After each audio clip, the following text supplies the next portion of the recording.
and welcome to number 9 in the beginner's guide, and in fact the last of the beginner's guides of the current series. And today I'll be looking at the Skew Chisel, a much maligned tool but a very versatile and useful tool with practice. And I'll go through my methods. I normally say this, it's not a definitive guide in any way. There's some great videos out there, namely by Brendan Stemp and by Sam Angelo of Wyoming Woodturner, Carl Jacobson, and some older videos from Jake Gavorsian, who used to upload videos on a regular basis. So if you want to know the finer points, then go to these guys who really know what they're doing with it.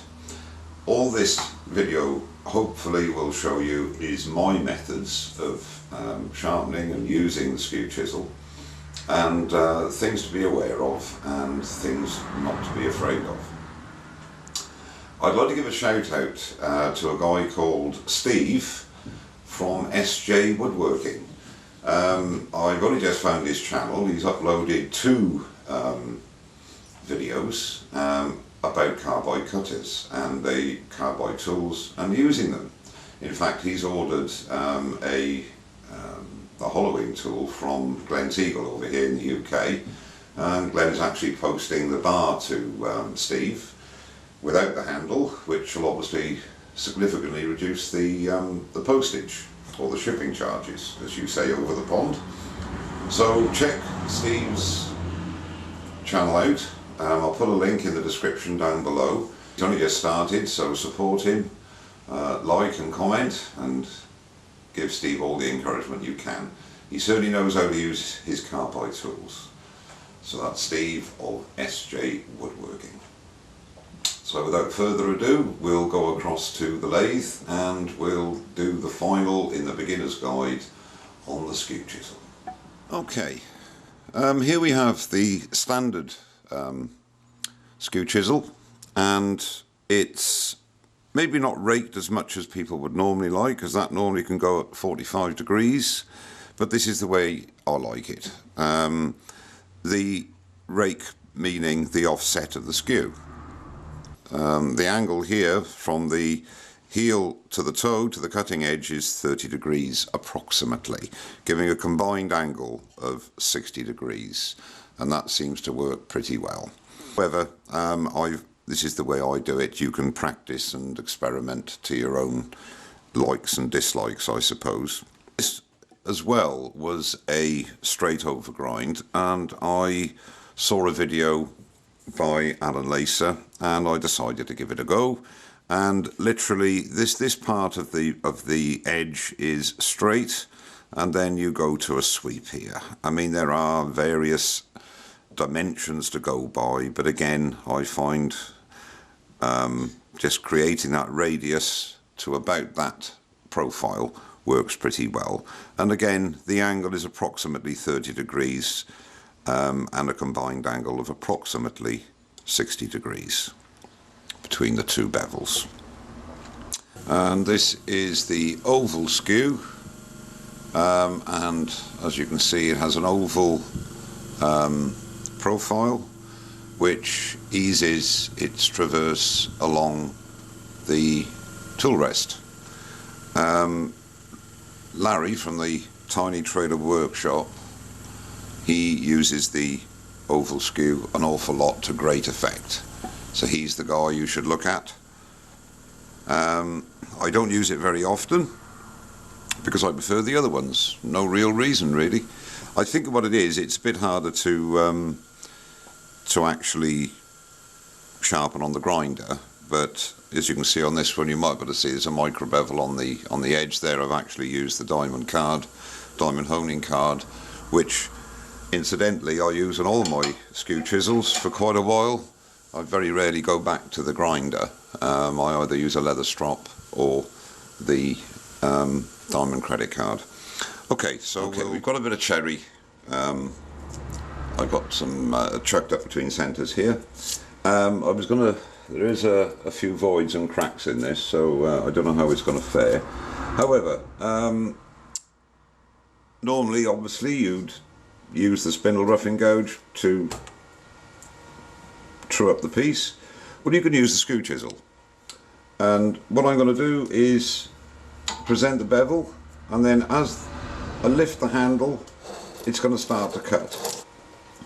One of the main problems I find with the skew chisel is that people give it a white knuckle ride, if you like. They're hanging on to grim death with it because they're afraid they're going to get a catch.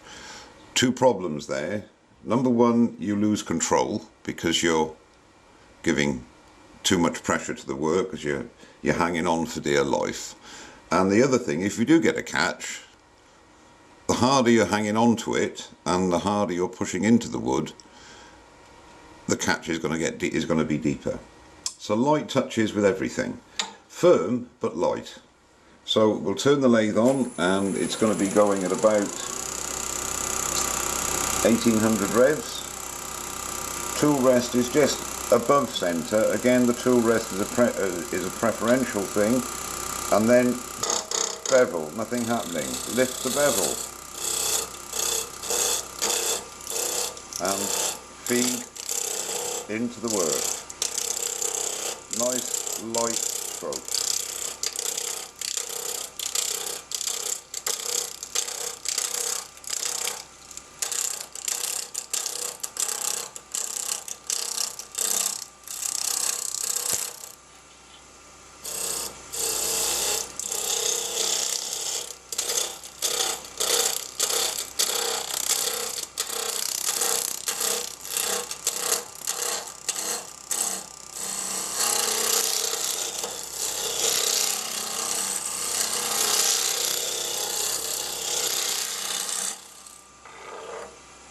Okay, nearly round.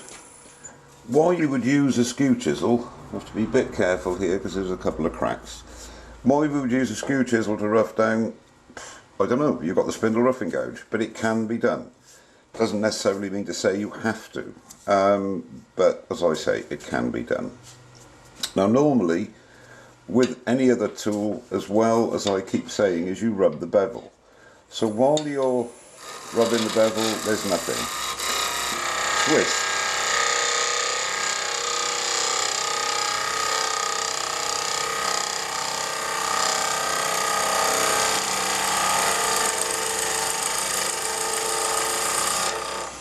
And you're cutting with about halfway up the blade. Now, you hear that chattering, you start off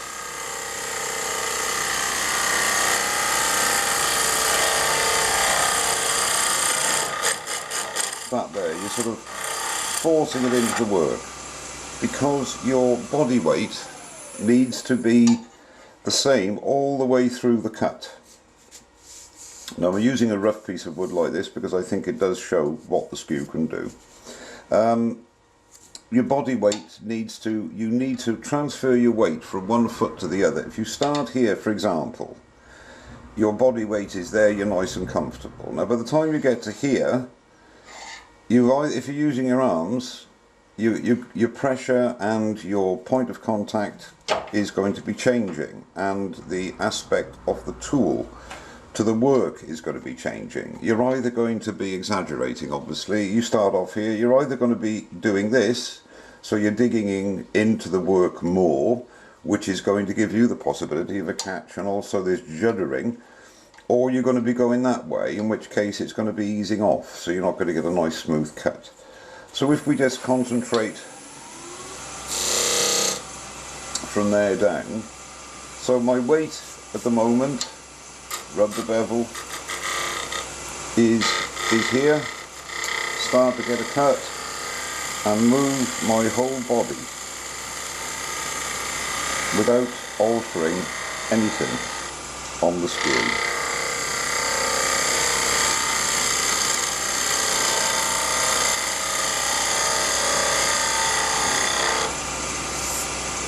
Now we can see it's already starting to smooth up. I'm not worried about anything on here, we're just showing the cuts. So again, rub the bevel, even pressure, don't twist, keep it exactly the same aspect. Not too much pressure, nice light cuts.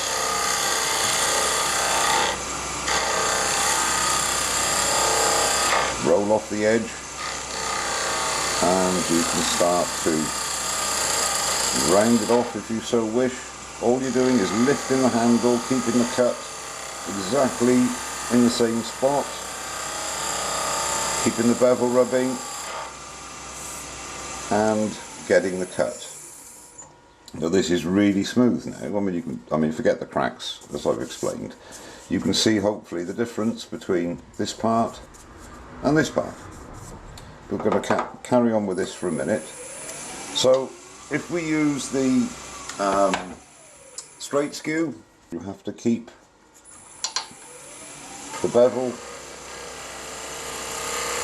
and actually with this one, should lower the tool there slightly. Okay, rub the bevel, twist and move.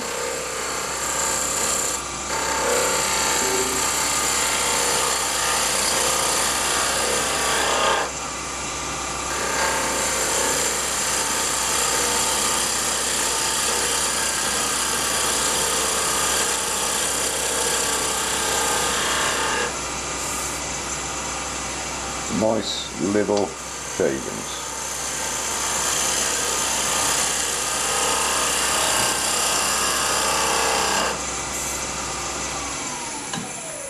Now you can see on there, hopefully that is lovely and smooth.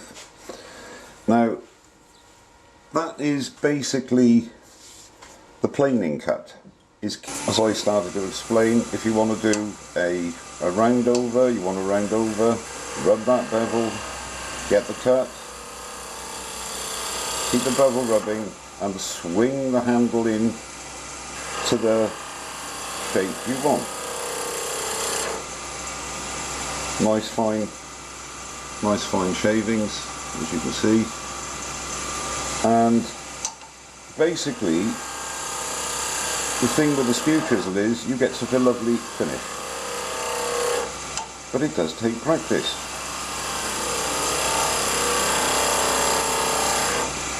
All I'm really trying to show you here is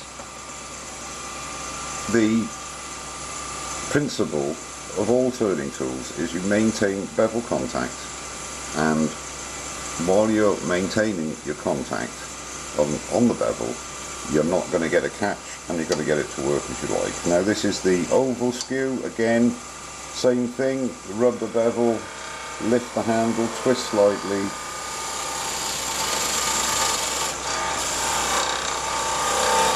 now you can see I'm not as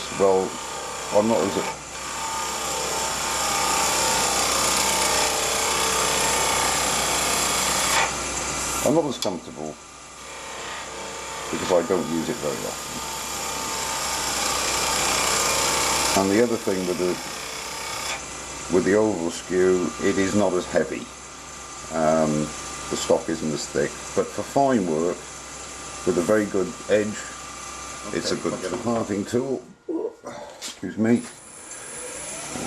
On this rough bit here, let's pretend we want a bead. One there.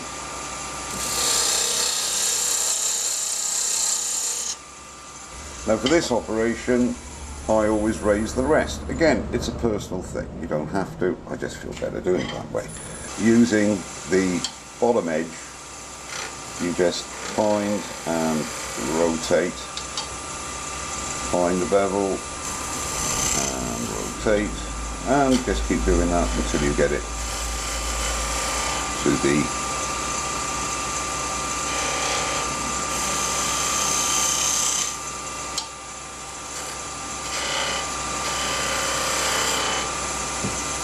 profile that you're looking for.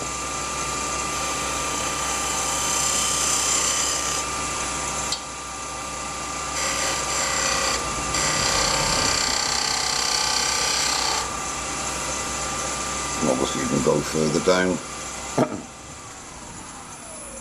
as you wish. But you've got your bead formed there, and you've got a very nice finish as well.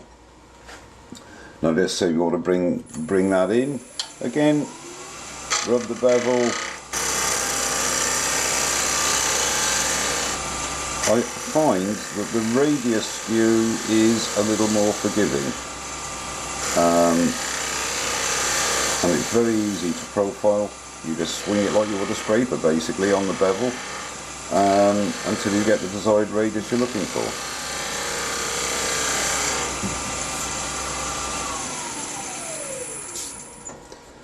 So you can see already this is here. The reason I'm leaving it like this, you can see that how rough it is, and you can see what I've done with the skew, how smooth it is. The other thing is, when you're going the other way, when you're going right, I find it's best to practice left-handed. I know it's awkward if you're a righty. You see what I'm doing here, I've got to come right to the headstock, and I've got my hand. It's very awkward.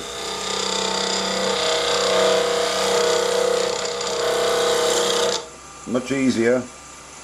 Swap hands. I'm over the work, and I can see what I'm doing.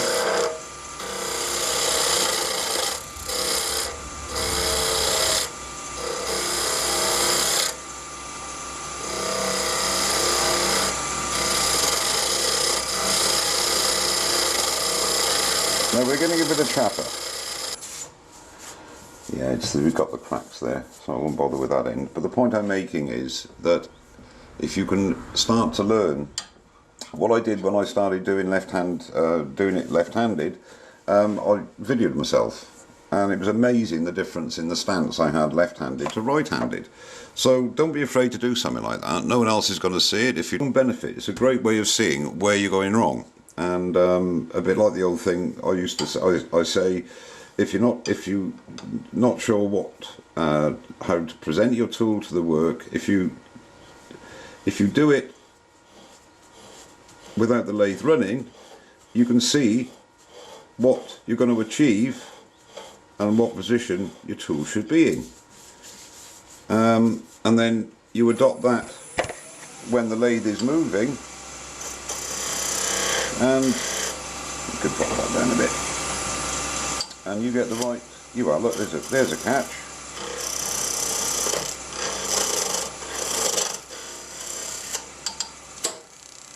Right, what happened there? Great, got one. You can see what's happened. Nice chunk. How did I get that chunk? Simple. Let's go in again. Let's go back there. You can see that chunk there. What happened was I didn't rub the bevel properly, and I twisted it, and the end caught and whacked it. The most popular one is the spiral, which I can't seem to get today, where you get a nice spiral pattern around there. But again, that is very common. It's basically because the edge, there we go. What's happening? I'm lowering the handle too much. Gonna catch in a minute. There it goes. And there we have some nice patterns on the wood, which we don't want. And that's because I lowered the handle too much and the point dug in, and it's going to go. So as long as you understand why these things happen, then you can take measures to avoid them. Okay, I've taken the piece off which had the crack in it, so we can work on this a bit now. Now, as I was saying, with regards to shaping, the big thing about the skew is it leaves a lovely, lovely finish. So we'll just get rid of that catch.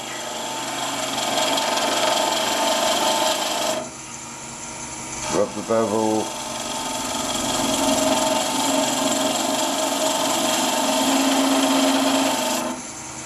Turn the speed up a bit now to 2000 revs.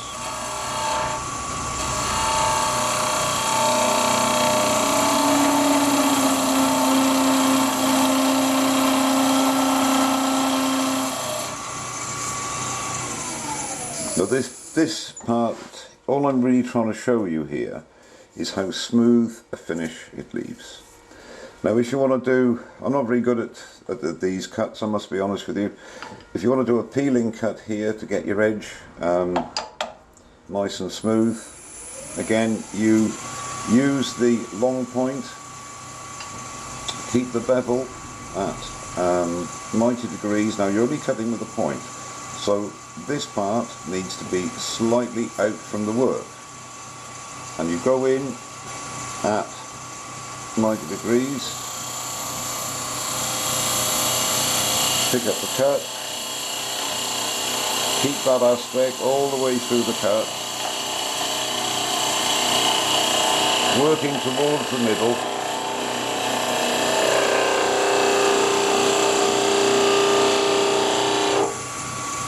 And there we've got a nice surface. The best piece of wood, as I keep saying, for demonstration, because there's some knots in here which are causing a few problems, but I think you get the idea. Now the other thing you can actually use a skew chisel for is shear scraping.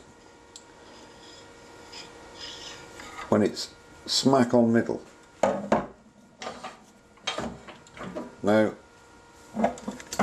there's the middle. So put the tool rest at middle, and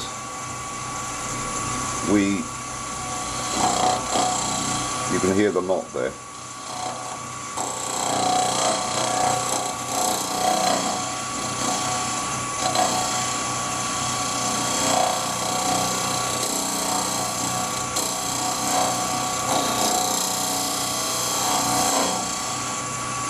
So you can actually use it for that purpose. Very, very light strokes, and that leaves a nice finish. The thing I like best about the skew is shaping. When you're doing something with a curve, convex curve, it really does leave a lovely finish. I tend to heighten the tool rest a little bit. If you want to bring that down, I'll do it right-handed.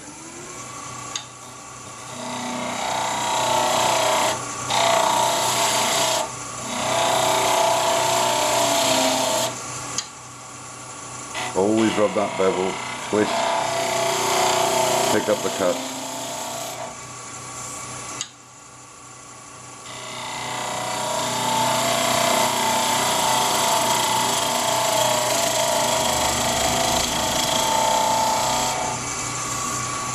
I mean, if you did that with a gouge, you get a nice surface, but not as clean as that. That is absolutely, you could start sanding there on 240, no problem whatsoever.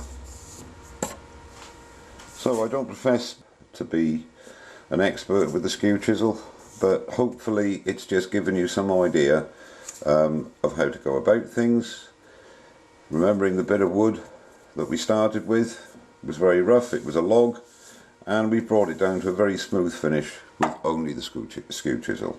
Nothing else used at all, apart from a parting tool to go either side of the bead.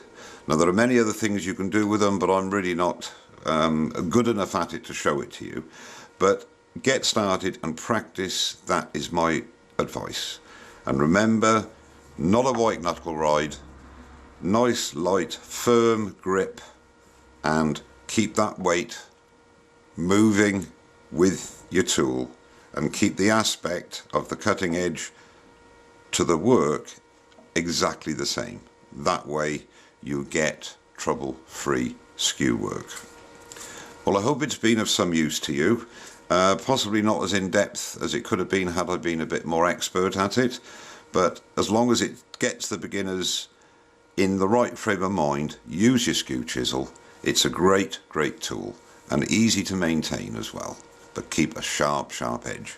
Well, thank you very much for watching, and don't forget to subscribe. Cheers now.